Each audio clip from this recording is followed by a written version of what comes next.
अचानक एक मटकुया माखन की फूटनी धोखे दे, और माखन की मटकू जैसे फूटी तो बड़ी तेज आवाज आई मुझे से जसोदा कान न पड़ी जाएगी। जसोदा आवाज सुन के इतनी तेज भागी अंदर को, ग्वाल ने जैसे जसोदा को आता हुआ देखो तो ग्वाल बात तो भग गए, कन्हैया पकड़ में आए गए। और कन्हैया कान पकड़ लो, जसोदा ने बोली तेरे माखन खाओ। अरे माखन खाओ सो खाओ, तेरे में सास में आंधी मटकिया बोलते तो आज छोड़ूंगी नहीं। कन्हैया बोले मैया मैंने माखन न खाओ। हरे घरे जो काली बिल्ली रहती, वो काली बिल्ली आई और माखन की मटकी फोड़ गई, और मैं बात पकड़े एकदम आ जाओ सो मैं पैर ना में माखन फिसले गो, सो मुंह पे माखन लग गो, लेकिन माखन में न खाओ। कान पकड़ ला जसोदा ने बोली ये गोपियां झूठो लानो लेके नहीं आती घर पे, जैसे बिल्कुल सच कहती है तू उनके घर में माखन में चोरी करके जाता है, आप तो बांध के डालोगे। कन्हैया बोले मैया मैं सच कह रहा हूँ, मैं किसी घर में नहीं जाता और ना ही मैंने माखन खाया है, ये मटकी मैंने नहीं फोड़ी है। तोतली भाषा में कन्हैया बोले यशोदा से मैया, अरे मैया मोरी मैं नहीं माखन खायो,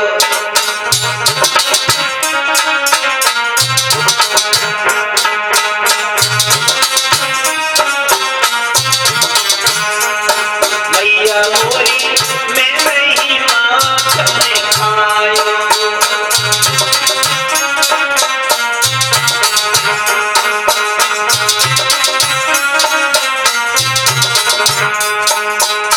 भाषा में कन्हैया बोले यशोदा से मैया मैंने माखन नहीं खाया है, मैं बिल्कुल सच कह रहा हूँ।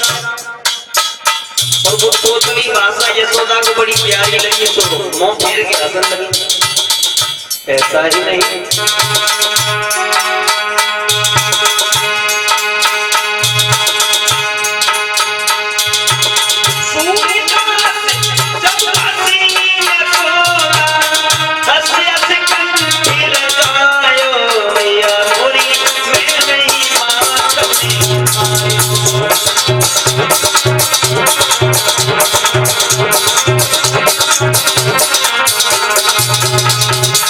कन्हैया बोले भैया मैंने माखन नहीं खाऊंगा। जसोदा बोली कोई बात ना, तो बांध के डालो। उसको कन्हैया को बांधने लगी यशोदा उखल के पास, एक रस्सी लेके आई, सो रस्सी में कन्हैया को बांधने लगी, लेकिन कन्हैया ने ऐसी माया फैलाई रही कि बनवे में नया रस्सी दो अंदर छोटी पड़ी गई। दूसरी रस्सी ले आई यशोदा, दो छोटी पड़ी गई। तीसरी ले आई, दो छोटी पड़ी गई। घर की जितनी रस्सी सब छठी जोड़ ली मामले, लेकिन दो छोटी पड़ी गई। अब कुल देर रह गई तो जसोदा के सर में दर्द होने लगा, सुबह तो सर पकड़ के बैठ गई। कन्हैया बोले मैया बांधने चली। कन्हैया बोले मैया अरे तुम तो हमें बांध रही थी, बांधो ना, बैठ क्यों गई? जसोदा बोली अरे कन्हैया मैं तो नहीं बांध पाऊंगा। कन्हैया बोले तो खुद बंध जाओ। बोले खुद बंध जाओ। तो कन्हैया छोटी सी रस्सी भी बन गई, और छोटी रस्सी बन गए सो आंगन में भाई ऊपर से बंधे पड़े। जसोदा मुकाम कर लगा, कन्हैया बंधे पड़े। अब बड़ी तेजी से धूप पड़ रही है। गोपियों ने देखा कि कन्हैया बंधे पड़े, तो गोपियों ने जसोदा देखी, जसोदा कन्हैया को छोड़ दे, देख बड़ी तेजी धूप पड़ रही है, कन्हैया बीमार पड़ जाओ ना। बोले तुम अपना अपना काम करो यार, आज इसे मैं सजा दूंगी, यही सजा इसके लिए। ये सबके घर में माखन की चोरी करता है, मटकी फोड़ता है, रोजाना शिकायत आती है इसकी। लेकिन कन्हैया को खोलो नहीं यशोदा। कन्हैया ने लगाओ झटका से उखल डालो जमीन में लुढ़क गो, और घुटनों के बल चलते चले गए। कन्हैया नजर पड़ी कि बाबा नंद के दरवाजे में दो पेड़ खड़े हैं यमलार्जुन के। बोले उद्धार है ना को करना है। सो वो घुटनों के बल चलते बह गए कन्हैया, और पेड़न के बीच में पहुंच गए। ओखल पेड़न से अटक गए, और जैसे ही ऊहों की आवाज करी झटका लगाओ कन्हैया, तभी वृक्ष दोनों टूट गए, गिर पड़े, और दोनों वृक्षों से दो पुरुष प्रकट हो गए।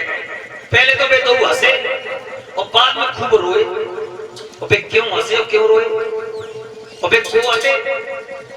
बे हंसे तो जासो के संसार को बांधे वाओ और देखो खुद बंधो पड़ो रस्सी और बे रोए जासो के कुछ पहले जन्म की उन्हें बात याद आएगी जो पहले जन्म में नलकूबर मड़किल थे, कुबेर के बेटा थे, कैलाश पर्वत पर रहते थे, लेकिन ये दोनों अभिमानी बहुत थे। नलकूबर मड़किल एक दिन जे शराब के नशा में अपनी स्त्रियों के साथ में नगिन होकर के सरोवर में स्नान कर रहे थे।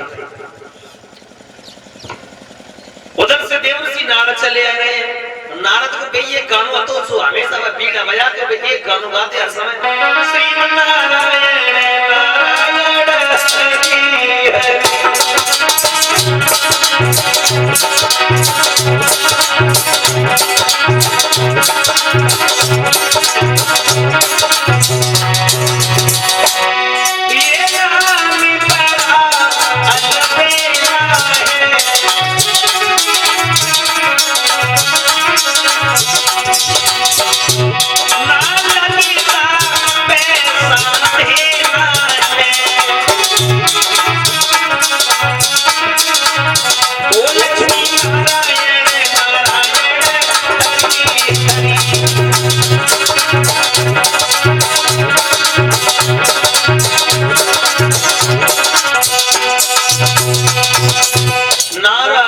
नारायण करते हुए और देवर्षि नारद वहीं से है कि निकल के जा रहे जहां पे अपनी स्त्रियों के साथ में सरोवर में स्नान कर रही थी शराब के नशा में। और जैसे ही उनकी स्त्रियों ने नारद को देखो कि नारद आ रहे तो वे तो निकले आई और अपने वस्त्र धारण कर लिए, झुक करके नारद को प्रणाम किया। लेकिन वे दोनों मूर्ख शराब के नशा में आते तो वृक्ष की तरह खड़े सीधे उन्होंने कहा सम्मान न करो। और सम्मान क्या करते भाई, उन्हें बूटी को लगी वही। अगर आदमी एक आध महीना तक छुआरे बादाम काजू चिरौंजी मुनक्का खाए तो को एक आध महीना जाकर ताकत वाला पड़ेगी, शरीर में ताकत है। और शराब पीने के बाद 5 मिनट में ताकत आ जाते आदमी के अंदर। 2 मंजिल पर से नीचे कूद जाओ तो ताकत आ जाती। तो बेनारा तो काय को सम्मान करते। अबे देवेंद्र गई है रे सोन ने कहा करो के खड़े। नारद ने कही इनकी स्त्रियों ने हमें देखकर के इतना सम्मान किया, लेकिन ये दोनों मूर्ख, इन्होंने हमारा अपमान कर दिया। नारद ने कहा मूर्खो, हमें देख करके तुम्हारी स्त्रियों ने मुझे सम्मान किया, लेकिन तुम वृक्षों की भांति इसी तरीका से खड़े रहे, मेरा अपमान कर दिया है। मैं तुम्हें श्राप दे रहा हूं कि तुम दोनों वृक्ष हो जाओ। और जैसे श्राप दो तैसे ही नशा गायब, पानी में गिर गए। प्रभु जी का पता जो श्राप दो वो वापस कर लो। बोले श्राप दिया हुआ वापस नहीं होता। फिर प्रभु उद्धार कैसे होगा? बोले वृक्ष तो बनाओ तुम।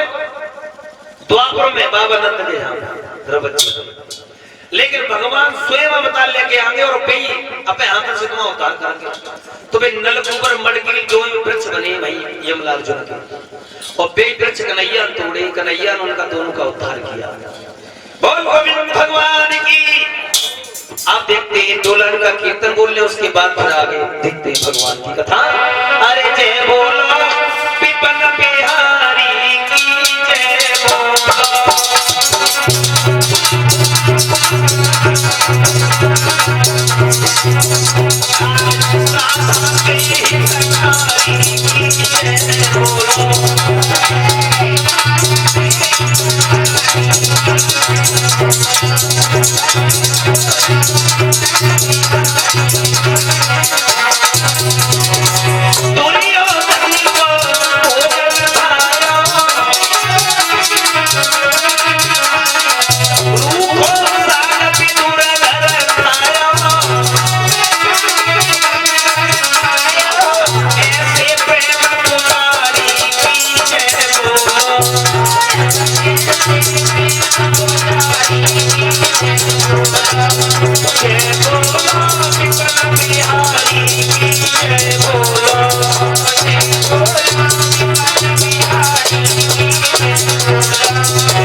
सब गोकुलवासी इकट्ठे करे हैं बाबा नंदन और सोते कई भैया ऐसे देखो गोकुल हम छोड़ रहे हैं कहीं और जाके बसेरा कर लेते हैं।